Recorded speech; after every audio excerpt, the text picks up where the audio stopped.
Jake, thank you for taking the time to have this conversation today. I'm sure a lot of people are going to appreciate this chat, and you've got a big audience online, especially in the spiritual wellness type of niche, and a lot of people really wanting to better themselves. So I thought reaching out to you would be a great opportunity to have this conversation. And just to kick things off, do you mind introducing yourself, what it is you're involved in, what it is you're doing on a day-to-day basis sort of thing? Yeah, man, I appreciate you having me here too. It's an honor.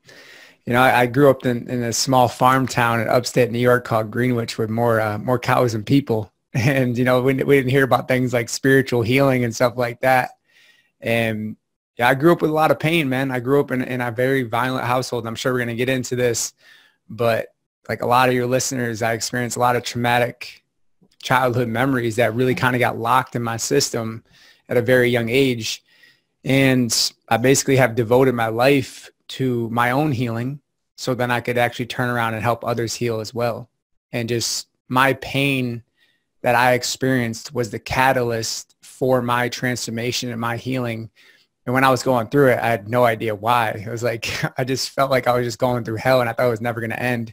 But that pain that I went through led me into coming into this soul's purpose, this soul's calling, if you will. And because of that opened where all this pain was, this opened up the light within me where I could really start to see my true essence more and more, the more I peel back these layers of suffering, of pain, of abuse, all that stuff.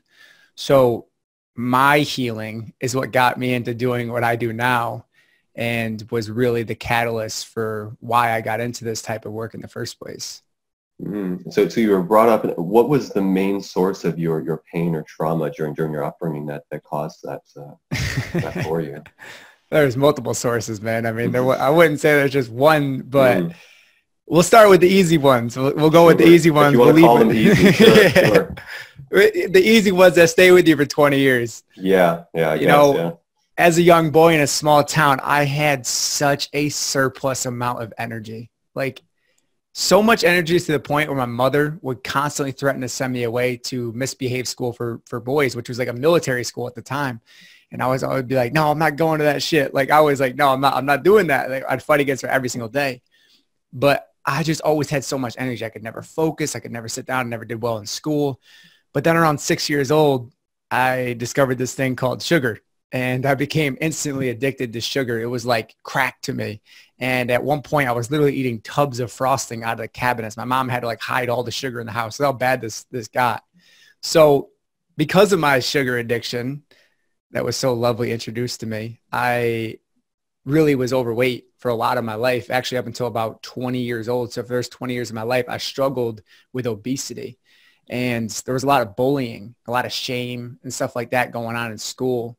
And that was like the first layer to my pain. The second layer to my pain was the relationship with my father. And for any of you listeners that have had, any traumatic experiences with a father before, you know how deep this one sits. And my dad was a hardworking man, and he was as good of a dad as he could have been with his upbringing and what he could have done. I know he did the best he could for me, but my dad would come home every single day from work with dirty, grungy clothes on, working 10 to 12 hours, busting his ass, doing construction all day long. And he'd throw his lunchbox on the table and storm into the bedroom. Well, the one day, my two sisters, Joselyn and Jasmine, we were out in the living room playing just like innocent kids, like, a lot of children do. And I heard my dad screaming. Yeah, he must have had a really bad day this day, but I heard him screaming. He's like, if you don't shut up, I'm going to come out there. And of course, we didn't obey. And next thing I hear is thump, thump, thump, thump. And I look up, and my dad's coming running down the hallway with a loaded 12-gauge shotgun. And he brings it up to me, and he puts it right in my face, so close that I could smell the barrel of the steel. And he goes, if you don't shut up, I'm going to shoot you. And I thought to myself, why would someone want to hurt someone just having fun? And I didn't understand it at the time, but how he was projecting all of his sadness and hurt and anger onto me. And the next layer to that pain was my older sister, Joselyn, the following year, when I was about 13 years old. I was breaking into the bathroom, and I was going to pour a bucket of ice cold water on her while she's in the shower. And I'm sure your listeners ever pulled that prank before. Maybe you have too, Adam. But I thought it was funny, man. It was the middle of summer. She's in the shower. I can hear the shower running. And I'm like, I really got her right now. So I'm fidgeting with the lock. And I couldn't get the lock open. So finally I said, screw it, and kicked the door open. And when I kicked the door open, Joselyn was laying on the floor with a needle in her arm. And at that point, she had legally overdosed on heroin. So I have her in my arms and I'm screaming, I'm crying to my mom, going, Mom, Mom, Mom, what happened? What happened? Because I had no idea at the time. We rushed her to the hospital and we got her revitalized. And for the last 15 years, Joselyn's been addicted to heroin. But throughout that journey of living with Joselyn, while she was literally living in the basement like a monster in the basement, doing crack and heroin and having drug dealers show up at the house, Joselyn and I had gotten into a big fight. And she pulled out a butcher's knife when we were arguing in the kitchen. And she said, I'm going to stab you with this. And I ran into my bedroom and I locked the door and I laid on the ground and I started crying. And it was that deep cry, like that cry where your throat's closing down, your chest is closing down. My world was just going black. And I thought to myself, like, this has to stop. Like, what can I do to stop this? I wanted to not feel this pain anymore. Everything that was going on in my life, everything was built up. I was so angry. I was so sad. I was so hurt. And I looked up in the corner of my room. I actually had my own 20 gauge shotgun. And I thought to myself, what would it be like if I just took that and took my life right now? And I sat with it and I processed it. But then all of a sudden, I felt like this crazy vibration of energy, like these like waves of energy flowing through me. And I heard this voice. And this voice said, you are not permitted to leave yet because you have work here to do. And at the time, I had no idea what that meant.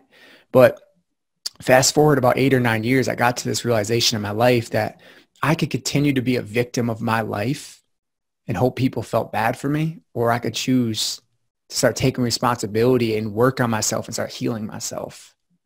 And that's what led me into spiritual healing. Mm-hmm. Yeah, it's a really powerful story. And what do you think? Do you think that it is, I mean, I think you even kind of alluded to it a bit earlier, but it's a little bit almost can be seen in a positive way that you're pushed to that break of, you know, having your throat close up and trying to, you know, cry, but it's just so difficult to even get it out. You've reached that limit. But now that's when that voice comes through. You know what I mean? That's when that light breaks through and you really experience sort of a little bit of an intuitive understanding of your mission or purpose in life, you know, of why you're here, of why you took an incarnation to begin with. So do you think that it for a lot of people listening to this, they may be going through similar, you know, difficulty and challenges in their life and struggles? And what do you think it is that people need to really do in order to hear that voice for themselves, in order to really open up and have that light shine in or shine through, you know, especially if they're experiencing difficulty with, you know, suicidal thoughts. And I've spoken to a lot of people like that as well. And it's sometimes just so dark for them. But that voice, that inner voice, that inner guidance, it can break through, you know, any type of darkness. It is so strong, so powerful. So what is it that you could give anyone, any piece of advice to really open themselves up, to really listen to their own inner voice?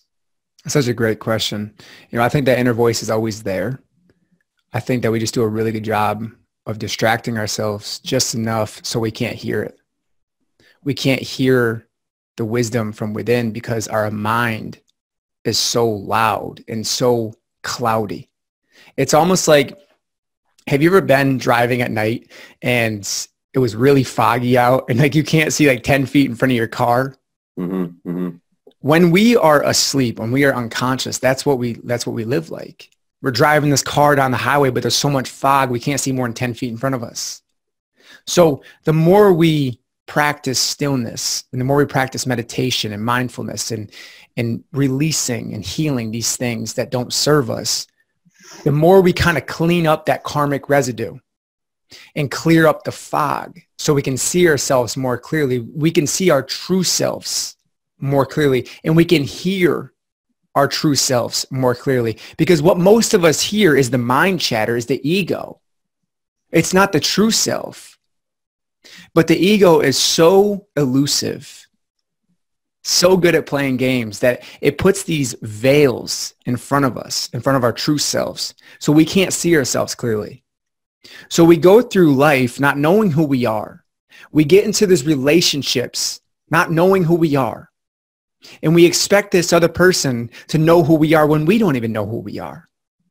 We're going to jobs with bosses that don't know who we are because we still don't know who we are.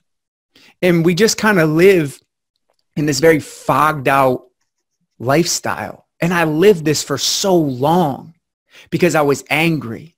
And the anger clouded me. The anger clouded my mind. The anger clouded my heart because I was so blocked for so long. So I think that the more that we clear it up, we do the healing, we do the inner work, we sit down and we meditate, we work with healers, we get guidance, we work with a teacher, we do these things, the more that we can see and hear our true selves clearly. Back to really pinpoint this to your question here is you have to feel. You have to feel. Most of us have disconnected from our hearts, so we hide out in our logical minds. And I really want people to listen and think about this right now. How often do you just sit there and feel your body, feel your energy, feel your heart? How often do you just feel and tune in with yourself? Or is your mind so busy planning, organizing, strategizing that you never feel? So when we start to feel ourselves, when we start to feel the emotion, the energy flowing through us, we can actually begin to release and activate this deep, sacred healing. But it's tough, man, because a lot of people aren't ready to do that. A lot of people aren't really ready to shed this pain because it takes work. And the work that is not something that you can physically see either. And that's a problem. If it's a problem, I don't consider it a problem with this type of healing, is it's not like a physical, tangible result. It's energy, right? So once you clean up that energy, your vibration through the healing, you can start to hear yourself more clearly and know who you are at a deeper level. Mm-hmm.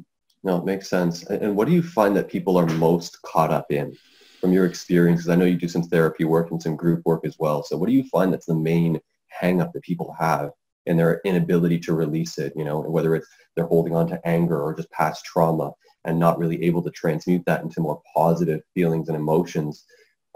Is there anything in particular or just some sort of similarity in the experiences people have and what they're hanging on to from what you've noticed? You know, I mean, we're all one energy, right? So we all have our different neurosis going on, if you will. And it just depends on what story you believe the most. So I don't know if there's one specific thing that everyone holds on to. Obviously, at the root of it all is some form of fear.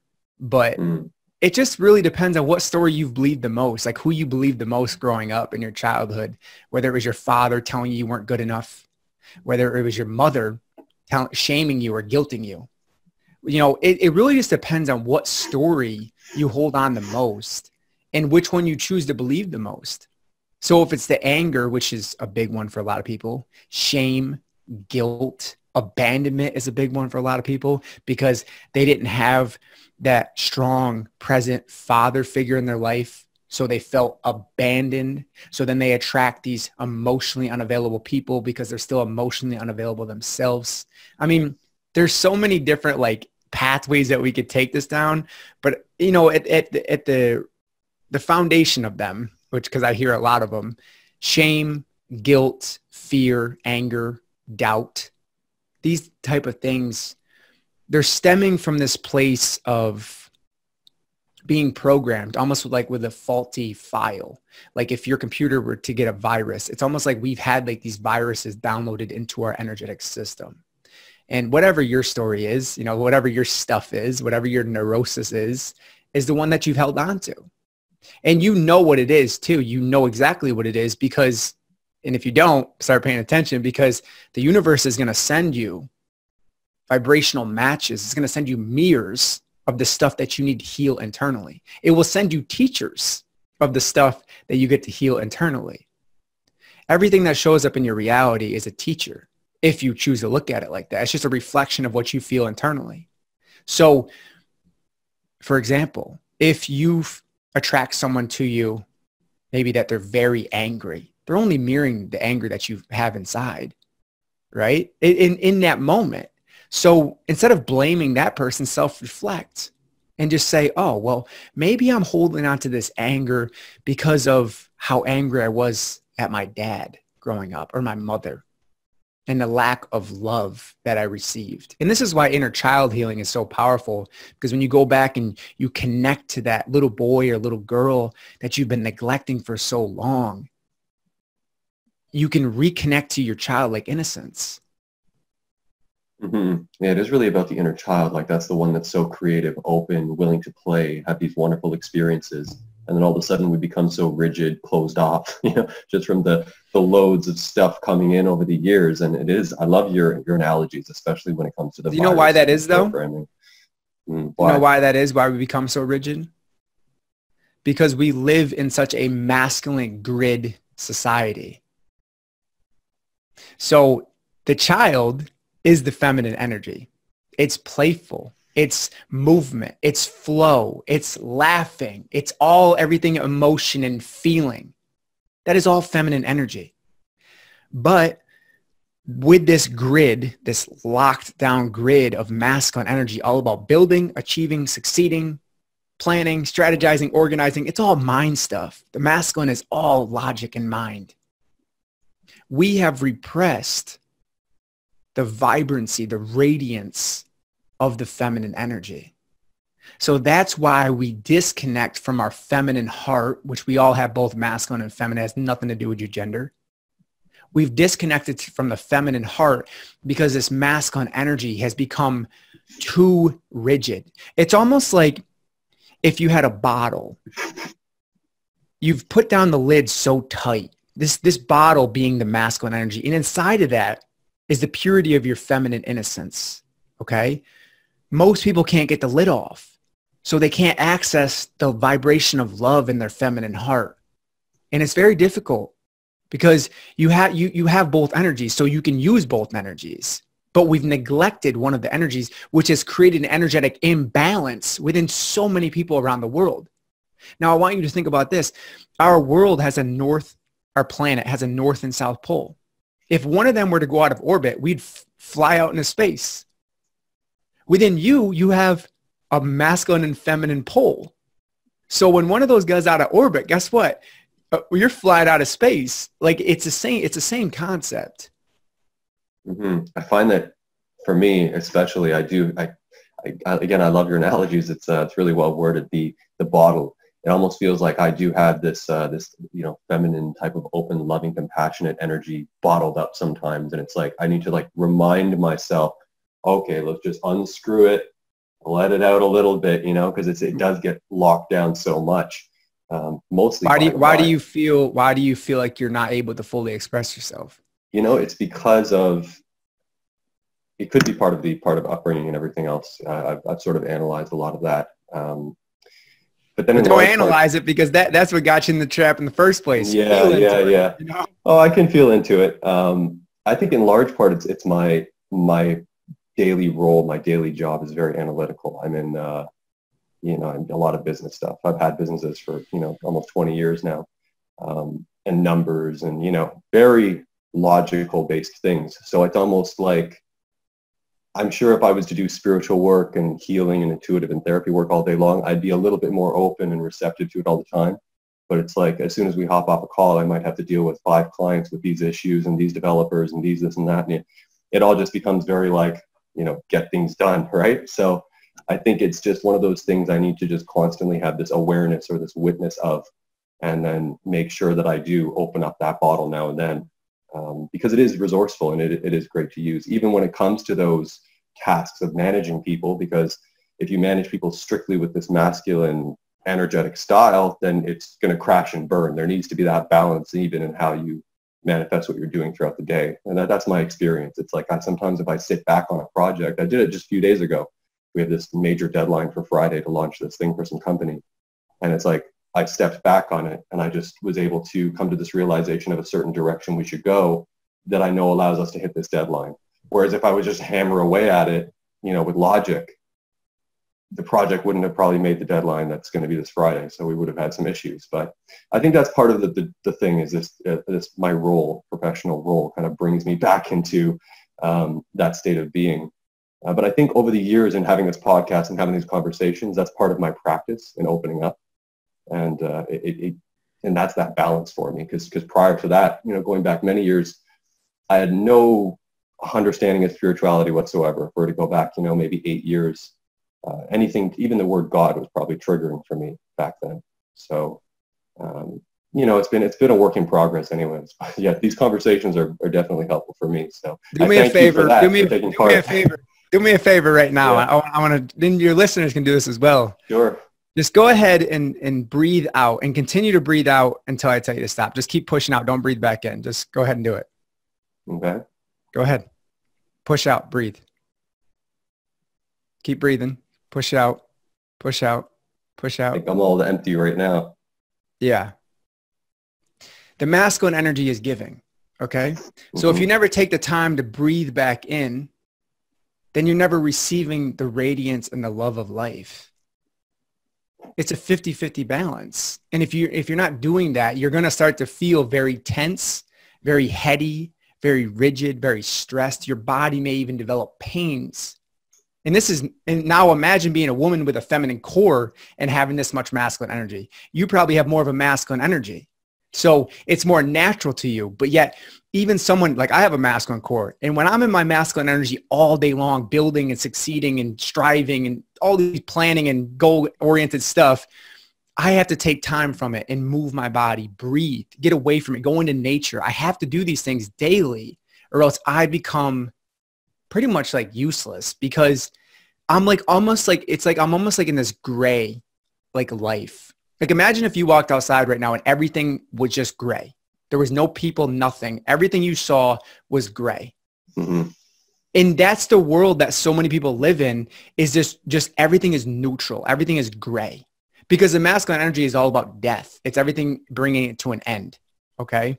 So you're telling me that, you know, I'm in my logic all day long, which is fine. You can use your logic, but if you don't have some form of feminine flow, the feminine, and the thing is too, like, I feel like when men hear this, they're like, oh, feminine energy is weakness, blah, blah, blah. You have both energies. That's like saying my right ear is better than my left ear. Ironically, the right side of the body is the masculine side of the body where the left side is the feminine. You know, there's no good or bad. It's just, you have both. So why would you not use them both? You know? So I would invite you and anyone else struggling with this issue to take a look at how rigid your life is and ask yourself, how much flow is in my life? Because what happens so often when the masculine is imbalanced, the lid's on too tight, feminine can't breathe. So, but then again, if there was no container, which is the masculine energy, that water inside, the flow of the feminine would spill all over the place. Okay. So that's the other side of the imbalance. So with the masculine imbalance, you become too rigid, too tense, too tight. With the feminine imbalance, you become chaotic, disorganized, ungrounded. So that's where you get to really take a look at your life. Like for example, a lot of feminine people will have thousands of ideas, but they can't execute because they haven't called in their own masculine energy. Right? They don't have the structure, the plan, the organization to call in that masculine energy, their own masculine energy, to create that and execute. See, but then masculine people struggle with the feminine. With that. Yeah. Executing is something it's like I do very well. But definitely it's kind of like what you said. It's when I do want that feminine, I have to just open the bottle a little bit, and then I will like close it back off to get back to business or whatever you want to call it. But it's just releasing that little bit. I have a partner, a wife. We've been together for about 12 years now, and she is very, very feminine, very like, I don't even know how to put it. She's basically like the girliest of girls you can think of. She's your energetic reciprocal. Yeah. And in a large part, and her name is Grace as well. You know, funny enough, Her name is Grace. So in large part, it's very much just the opposite there, and it creates a nice balance for me, especially if we're out and about. She's very like open, bubbly, and everything, you know, all that. I'm more like a stoic type, reserved in a way. So it's good. I'm usually like, okay, you go off and talk to those people and be friendly and do your thing, and I'll just hang out. But I am open and willing to have conversations with people. But yeah, I definitely appreciate your feedback on that. And I hope anyone listening can certainly take in some of that advice as well. And I do find that the breathing is a huge factor. Sometimes it's like I have to stop and remind myself like, hey, are you are you breathing right now? You know, I actually started doing this practice and recommending it to someone where you take a little piece of string and just wrap it around your belly button, your navel, not too tight, use 2 fingers even, and then you separate the string. So now you can actually breathe through deep belly breathing while you're working at a computer or anything else, and breathe into that string, at least have that physical cue of like touching the string. Now you're retracting your belly, now you're breathing into your belly, you know? So at least it reminds you with the physical cue as well as just having to like, you know, remind yourself mentally. So anyone listening want to try that out, it certainly helps quite a bit. So I wanted to ask you if you have any specific meditation routine that you employ either on a daily basis, weekly basis, multiple times throughout the day. It doesn't have to be cross-legged lotus type of thing. It could be, you know, a walking meditation, a laying down, you know, meditation, whatever you want. Do you have something that you do regularly or often? Yeah, the one that works. And I assume it involves breathing. Oh, of course. I'm a big advocate. I teach this at my retreats, you know, that with the masculine and feminine energy, the inner child healing, all that stuff. I love it all. You know, with meditation, this is something that I've adopted for many years now. I was the type of kid that was placed in all the assisted learning classes, could never focus, ADD, ADHD, all of it, right? When I started meditating, though, it brought me into a state where I could, well, at first it was very frustrating and very weird feeling and very uncomfortable, but it brought me into deeper and deeper states of stillness. Okay. What meditation? Well, first of all, before we say how I meditate, why don't we talk about why I meditate? Because I think if people understand why they should do it, they might be more apt to do it. With meditation, what we can do is we can calm our mind. We can calm ourselves, calm our bodies, and just kind of dissolve energetic blockages, if you will, through meditation. Maybe not all of them, but it can definitely be a catalyst. Imagine that your mind is like a pond full of muddy, murky water. You're not going to be able to see the bottom of that pond, okay? And there's probably a bunch of ripples and boats going through and everything else in your busy mind. The more you settle into your meditation, you drop into your meditation, the more that you will clear up that cloudiness and you'll be able to see deeper and deeper and deeper into that pond. So with that being said, it's a practice. You're not going to meditate one time and all of a sudden become enlightened. Like, that's just not how it works. Maybe you will. I mean, I believe the Buddha meditated for like 6 weeks straight where his skin was like falling off. I don't know exactly how long, but his skin to the point was like falling off because he said, I'm going to sit down and I'm going to get enlightened underneath this lotus tree or whatever the type of tree was. And that's the type of dedication to meditation that I believe that we should go into it with patience, with understanding, with the knowing that this is going to take work. Like this is going to be a practice. Like you don't go into the gym one time and get a 6-pack. Okay. You're not going to drop down on your meditation pillow and all of a sudden become this enlightened being. Okay. It's not going to happen.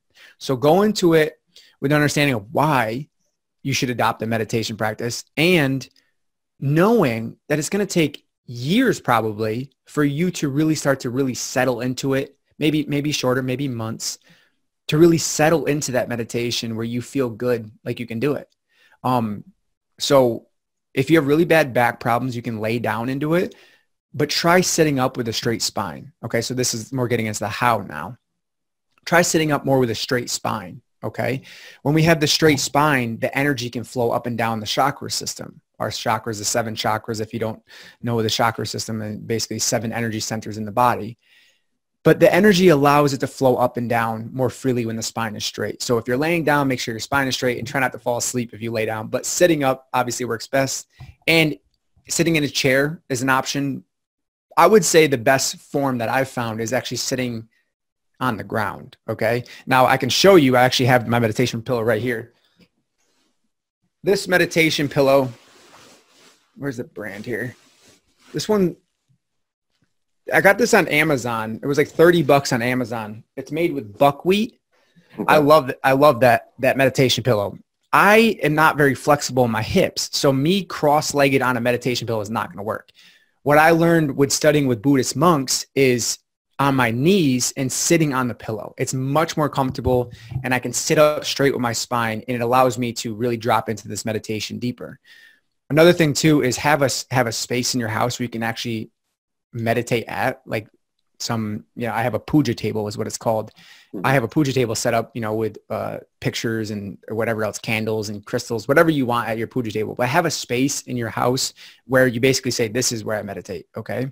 So you got your pillow, a mat, a little puja table, and just start small. Start with practice with 5 minutes, play around with that. Do good at 5 minutes, go up to 10, 15, 20. Make the time for it in the morning, at night, whenever the time of day is going to work to it, but just commit to it for 90 days and just see what happens. And you'll notice you'll be more calm. You won't be as reactive. Someone triggers you, you'll be able to process it before maybe you won't even lash out, but you'll notice and be more aware of your thoughts, because what meditation allows us to do is basically see how trapped our mind is. One of my practices when I meditate is I like to basically observe my thoughts as if like there were clouds floating through, right? So for example, it'd be like a cloud of anxiety. Look at this anxiety coming through right now, and just like kind of watch it float through. Or it's like, oh, here comes this money block again. Oh, here comes the money obsession. Keep going. And just floats on by. Oh, here comes a little bit of anger, feeling this anger. Like you just feel all the tension and tightness. And, that's kind of the meditation practice I have. I don't know if there's like a specific name for it, but kind of adopted my own style, if you will. But it sounds like in doing that, you're creating the separation from those feelings of anxiety or whatever it is. And then you don't have that identification with it. You don't get as caught up in it. You just kind of like let it come and let it go. It's it's almost like a Zen practice. What you're describing actually sounds very much, well, I mean, you work with some Buddhist monks. It sounds very much like a lot of the Tibetan type of Buddhism practices. I actually had a Tibetan Buddhist Lama on another episode, and we talked about Dzogchen meditation, which is just embracing natural great perfection, going out, sitting and staring at the sky, just opened and just enjoying it all, taking it all in, and taking in everything, taking in your whole experience, and sort of embracing that. Whether you call it the good or the bad, whatever it is, it's all part of one great perfection unfolding. And to expect the average person walking around to understand how that unfolds is ridiculous. But the thinking analytical mind will try and pick away at it for sure and come to try to come to certain understandings. But just to sit back and let it all go and then embrace how it's just wonderful, all of it's so wonderful, is a great way to just release some of that tension. So I personally love doing that type of practice myself. I like to go to water, just sit and stare out at the water. It just, clears my mind completely. That's one thing actually for me personally. I used to have a lot of issues with the spinning mind constantly, just the mouse running on the wheel. But with that practice, it's just been a great help. Or mantra really helps me quite a bit. But yeah, thank you for sharing your practice as well. And I do think it's great to do a morning sort of evening one, just, start the day right, end the day nicely, before you go to bed. And I try to do that myself. Sometimes I miss them, but I try for sure. Well, that goes back to, before this next question, this goes back to just do the best you can. Don't try to overdo it, overthink it. Just do the best you can. And if you really want to become an advanced practitioner of meditation, bring your meditation to an everyday, every moment. Right? Like where you're in this constant state of meditation. So like if you feel triggered, you're meditating. So like you can observe it, you can feel it, where you're not reacting. Because as you know, the work doesn't happen when you're sitting on your meditation pillow in lotus position. The work happens when you're feeling the most triggered, the most hurt, the most upset, like that's where the real work is.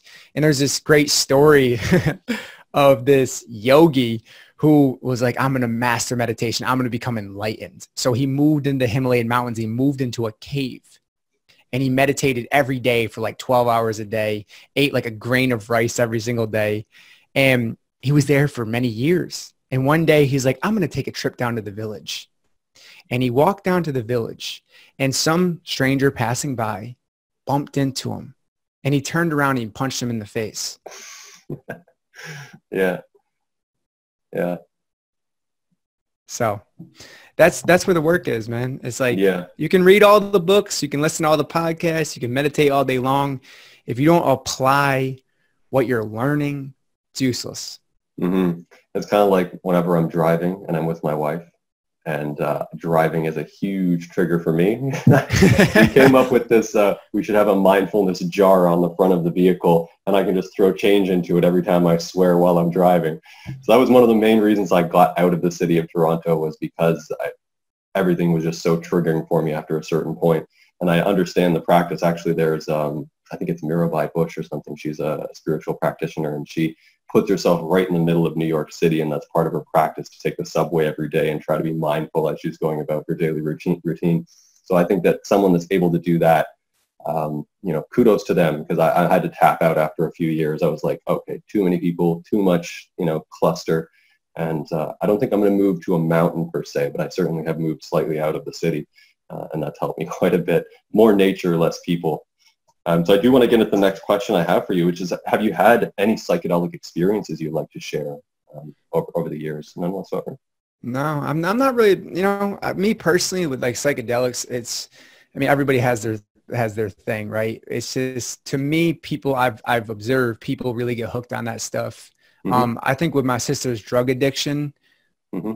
I didn't have like a big feeling or a big, great reason to do any psychedelics. Not that I have anything against them, because I think plant medicine can be amazing if facilitated by a person that knows what they're doing. But, it's not something I've ever recommended to people. It's not something I'm like, oh, you should go try psychedelics, because my healing came through working with other healers, working with myself, learning and understanding myself, meditating, practicing, releasing and healing, crying it out. I think that there's so many other options. I think that if you're going to do those things, just be aware and really know what you're doing and putting in your body. That's my take on psychedelics. Yeah, that's some great advice. Definitely some great advice, because a lot of people do get a little bit too caught up in using those things. And I've had many conversations with people, and we talk about the fact that they'll go and constantly use these things, they become vices, and they don't actually take anything back with them into the day-to-day experience. It's like they go and do the drug, and then they come back and they have the same typical life that they were having. They go do more drugs on the weekend, come back. If they're doing ayahuasca retreats or anything like that, it's just constantly, it's like applying aspirin, you know what I mean, without actually doing the work. So just constantly medicating. So I think there is a healthy way to have a good relationship with these tools and psychedelics, but it definitely is the route of finding a practitioner, doing it in the right setting. And then I think they can be powerfully transformational for people. So that's why I throw in some of the questions relating to psychedelics. I just always like to get people's opinion on them. And especially because now they're coming to light as being more for therapeutic purposes, treating PTSD and similar things, under therapeutic settings, of course. Yeah. So I know that you have a podcast. Can you tell me a little bit about it? What type of guests you have on there and how long you've been doing it for? Yeah, it's the Awake with Jake show, available all places, iTunes, Spotify, all that stuff. I've been doing it for about 2 years now, and I don't do too many interviews at this point. I did a bunch in the beginning, have some great interviews on there. I do a lot of solo episodes, so I'll do guided meditations. I'll do energy updates. I'll talk about masculine, feminine energy, inner child healing, really things that actually I feel have helped me along my path and my journey. And I try to be precise with my messages and try not to get too long-winded. But yeah, man, it's really, to me, the podcast is another vehicle to spread more love and consciousness in our world. And just really is just another vehicle to help people. Mm-hmm, mm-hmm. Yeah, and you have a YouTube channel as well. When did you start that one? It's been there for a couple of years. I've actually recently got more active on YouTube, though. So I'm going to keep posting the YouTube videos and really going deeper on YouTube. Yeah, you've been very active on Instagram. I've noticed, producing a lot of content on there and really helping a lot of people. Looks like you're getting a pretty good community going. And how long have you been on Instagram now? Probably like 5 or 6 years. Okay. And are you noticing like it's starting to really ramp up in that community, the spiritual community? I mean, I'm noticing it on the page I have, but it seems just, I think I've had my page for about 3 or 4 years. And back when I first started it wasn't, such a big niche and booming niche on Instagram. But I love the fact that I see that now. So, thank you for continuing to produce content on Instagram as well, because I do go through, skim some of your comments every now and then if it appears in my feed, and people just love what you talk about. It really resonates with them. So anyone listening to this, definitely hit up Jake on Instagram. I'll put all the links to all of your socials in the description of this episode as well. So if anyone wants to visit your website, your YouTube, your podcast, your Instagram, it'll all be down there. I appreciate that, man. Thank you. Yeah. I mean, I come from a place of good intentions and a pure heart. And I think that's what we should all adopt in this life, if we want to get free, at least. I was about to ask you for some closing thoughts, but you pretty much just shot me some really great ones there. So I think open-heartedness is a great way to summarize it. I'll give you some closing Yeah, hit me with some good stuff here. You know, actually, I can read you a poem that I wrote that is my kind of little closing poem. That it's called The Awakened Heart, if you would like. Sure, I'd love to hear it. Yeah, let me just pull it up here.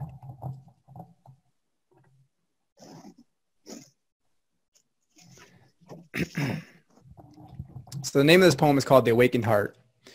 Your time here is limited, but there's a reason why you visited. Think of all the people you can help heal when you open your heart and start to feel. The beauty of your essence comes from your loving presence. Remember to always stay curious and don't take things too serious. Don't stress the past or what happened last. Don't worry about what's to come. It will leave you feeling numb. Feel free to smile more than once in a while. Forgive others who have hurt you because they hurt too. Be gentle with yourself and you will find that inner peace is the ultimate wealth. See hard times as a way for you to grow, and the light within you will really start to glow. That's beautiful. That's beautiful. And I assume you use much of your feminine energy to write that, your creative essence to write that stuff. That's really great. That's a great example of actually summarizing what we even covered earlier in the conversation. So thank you for sharing that. And you're using your masculine energy to bring this conversation to an end. Yeah, I am. But I do have one more question for you, which is how is it that you are able to be so open, especially on social media and this and that? A lot of people, I find that open communication is a great way to heal. And aside from people just writing comments and whatnot on your posts, maybe they want to go and create an Instagram page or, a YouTube channel or a podcast or anything like that, but they might be so held back and unwilling to open themselves up. I find you're so free and expressive to tell your story. Is there any advice you can share for someone that feels a little bit closed off, but has that inner divine in that bottle, and they want to open it up, and they're just feeling a little bit resistance there? Absolutely, man. I think that when your desire to serve and help other people heal becomes greater than your fear of rejection and what people might think, then there'll be no more question about your vulnerability. Vulnerability, once again, is connected to the feminine essence. So if you don't have a good relationship with your feminine energy, you're going to struggle to be vulnerable. So I think learning how to feel your feelings, connect to your heart, and these things will allow you to open up, because vulnerability, to me, and what I've learned, it creates an environment where other people feel safe, because they're like, wow, he struggled with that too. Oh man, I guess I can share my story now. So it's like, you really want to ask yourself, what type of leader am I? Are you a leader? Because you're teaching people that it's safe now to share your story of abuse, of trauma, of sexual abuse, whatever you went through, by sharing your own story. And there's a great story of Gandhi, how he was getting on the train cart and one of his followers approached him. And they said, Gandhi, please give me a message. I need something. I need something to bring back to my town, a message. So Gandhi took out a little pen and a little paper, and he wrote on it and handed it to him and got on the train cart and left. And the message said, my life is my message. Mm-hmm. So ask yourself, what is your message? And is it strong enough? Is it big enough? Does it have enough heart in it to share with other people, no matter what people might think of you? Because no matter what you do in life, people are going to judge you. I don't care if you promote puppies for a living. There will be people in this life that hate puppies. Mm-hmm. I like what you said. It's almost like doing it for yourself so that you can lead by example. Even if you have trauma or anything pent up, you know that by opening up and releasing it, you can help others do the same, surely by the fact that they're in awe of the fact that you were able to do so. So as a testament of that yourself, you are a testament of that for a lot of people, and how open you are. I'd just like to say thank you on behalf of those people. And again, thank you for taking the time to have this chat, for those closing thoughts. And I really appreciate it. Again, I'll put all your links in the episode so people can check you out. And I hope that people spam you with questions and heart emojis and all that stuff, because that would be wonderful. So, but otherwise, thanks again for having the chat. And we'll talk again soon, I'm sure. Thank you for having me, brother. It was an honor.